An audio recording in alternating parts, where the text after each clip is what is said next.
जननीं शारदां देवीं रामकृष्णं जगद्गुरुं पादपद्मे तयोश्रित्वा প্রণমামি মুহুর্মুহু।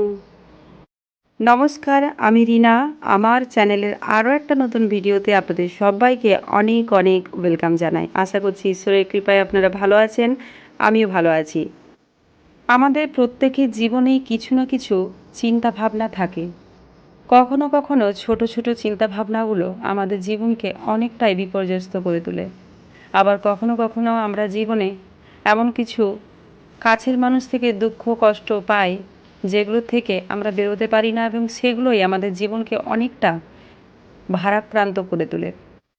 জীবন থেকে দূর হবে শত রকমের সমস্যা, দূর হবে নানা রকম কুচিন্তা, দূর হবে আর্থিক কষ্ট, এই মন্ত্রটা শুধুমাত্র জপ করলে। বন্ধুরা, আজকে এই ভিডিওটির মাধ্যমে আপনারা জানতে পারবেন একটি মন্ত্র শুধুমাত্র জপ করলে নানা রকম সমস্যার থেকে মুক্তি পেতে পারেন। সকালবেলা ঘুম থেকে উঠে বাসি বিছানায় বসে এই মন্ত্রটি 10 বার বললে সব সমস্যার সমাধান হবে বলে গেছেন শ্রী শ্রী মা। 1260 বঙ্গাব্দের 8ই পৌষ, ইংরাজি 1853 সালের 22শে ডিসেম্বর বাঁকুড়া জেলার জয়রামবাটি গ্রামে শ্রী শ্রী মায়ের জন্ম। মায়ের পিতা ছিলেন শ্রীযুক্ত রামচন্দ্র মুখোপাধ্যায় এবং মাতা ছিলেন শ্রীমতী শ্যামাসুন্দরী দেবী। শ্রী শ্রী মায়ের জীবন ঠিক চন্দ্রালোকিত আকাশের মতো নিষ্কলঙ্ক উদার। জগৎজননী মা, বিশ্বজননী মা, কৃপাময়ী করুণাময়ী মায়ের কাছ থেকে এমন কেউ নেই যে মায়ের করুণা কৃপা পায়নি। যেই মাকে মন দিয়ে ভক্তি করে ডেকেছে অমনি মা তাকে করুণা করেছে, কৃপা করেছে। শ্রী শ্রী মায়ের কথা সহজে কথনে না যায়। আমরা বেশ কয়েকটি ঘটনার মাধ্যমে এখন মায়ের কৃপা সম্পর্কে কিছু জানার চেষ্টা করব। তারপরেই আপনাদের সাথে শেয়ার করব সেই মন্ত্রটি কী, যে মন্ত্রটি আপনারা যদি জপ করেন আপনাদের জীবন থেকে সমস্ত সমস্যা নিমেষেই দূর হয়ে যাবে। তো ভিডিওটি দেখতে থাকুন। আশা করছি ভিডিওটি আপনাদের ভালো লাগবে, আর ভালো লাগলে অবশ্যই একটি লাইক করবেন। নতুন কোনো বন্ধু হলে আমার চ্যানেলটিকে সাবস্ক্রাইব করে পাশে থাকবেন আরও নতুন নতুন ভিডিও পাওয়ার জন্য। একবার এক ভক্ত শ্রী শ্রী মায়ের কাছে যান। তো সেই ভক্তটি ছিল একজন ব্যবসায়ী এবং তার ব্যবসাতে খুব ক্ষতি হয়ে যায় এবং তিনি খুব ভেঙে পড়েন এবং শ্রী শ্রী মায়ের কাছে যান এবং মা কী তাকে করতে বলেন এবং কী উপদেশ দেন, চলুন সেটাই এই ঘটনাটির মাধ্যমে আমরা এখন শুনব। একবার এক দুঃখী ভক্ত মায়ের কাছে যান এবং মাকে বলেন, মাগো, আমার ধানের ব্যবসায় অনেক ক্ষতি হয়ে গিয়েছে, এখন আমি একদম নিঃস্ব হয়ে গেছি, এখন আমি কি করব মাগো, উপায় বলো, একটা রাস্তা দেখাও যাতে আবার আমি ঘুরে দাঁড়াতে পারি। শ্রী শ্রী মা উত্তরে বললেন, দেওয়ালে পিঠ থেকে গিয়েছে, কোনো উপায় দেখতে পাচ্ছিস না? তাহলে মন দিয়ে শোন, একটি মন্ত্র ঘুম থেকে উঠে বাসি বিছানায় 10 বার জপ করবি, তোর সমস্ত দুঃখ শেষ হয়ে যাবে।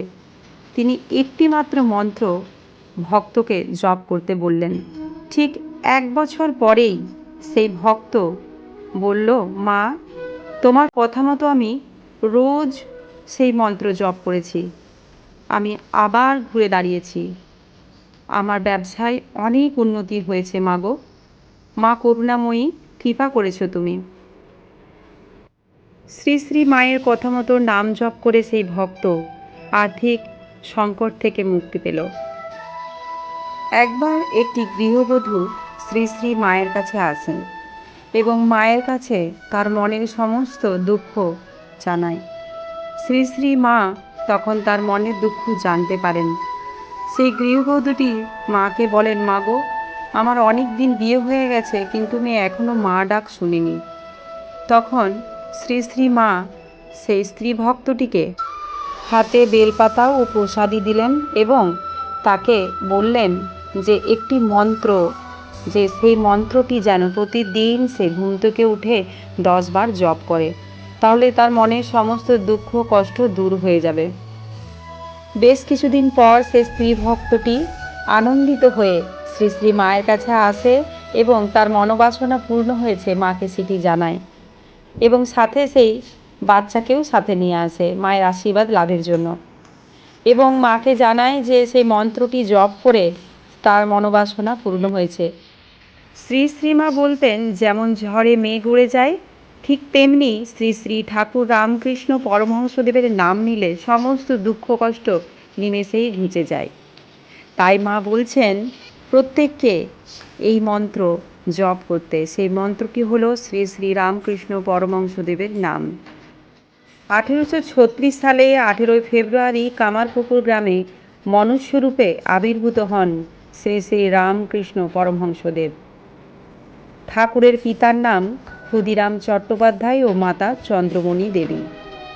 শ্রীহরির আশীর্বাদে ঠাকুরের জন্ম হয় বলে তার মাতা পিতা শিশুটির নাম রাখেন গদাধর। শ্রী শ্রী ঠাকুর রামকৃষ্ণ পরমহংসদেব মা কালীর সাথে কথা বলতেন। তিনি মাকে খাইয়ে দিতেন। তিনি মায়ের সাথে কথা না বলে সারাদিনে থাকতেই পারতেন না। তিনি প্রতিমার মধ্যে চিন্ময়ী মা কালীকে দেখতে পেয়েছিলেন। স্বয়ং শ্রী শ্রী ঠাকুর রামকৃষ্ণ পরমহংসদেবের নাম যেই নেবে সমস্ত বিপদ থেকে সে মুক্তি পাবে, এটি বলে গেছেন শ্রী শ্রী মা। শ্রী শ্রী মা বলতেন, মন না বসলেও ধ্যান নাম জপ প্রতিদিন করতে হবে, ছাড়বে না। ঠাকুরের নাম নিতে নিতেই মন আপনি স্থির হয়ে যাবে। বাতাস থাকলে যেমন প্রদীপের শিখা স্থির থাকে না, ঠিক তেমনি মনে যদি কোনো অস্থিরতা থাকে মন স্থির থাকে না। তাই রামকৃষ্ণ নাম তোমাদের মনকে শান্ত করবে, ঠাকুরের কৃপা লাভ করবে। তাই এই মন্ত্রটি আপনারাও প্রতিদিন ঘুম থেকে উঠে অন্তত 10 বার জপ করুন। দেখুন সারাটা দিন কত ভালো যায় এবং সমস্ত মনের দুঃখ অশান্তি কষ্ট সমস্ত কিছু নিমেষেই দূর হয়ে যাবে। তো বন্ধুরা, আজকের ভিডিওটি এই পর্যন্তই। আগামী ভিডিও নিয়ে আবার খুব তাড়াতাড়ি চলে আসবো। সবাই সুস্থ থাকবেন, ভালো থাকবেন। এতক্ষণ আমার সাথে থাকার জন্য ধন্যবাদ।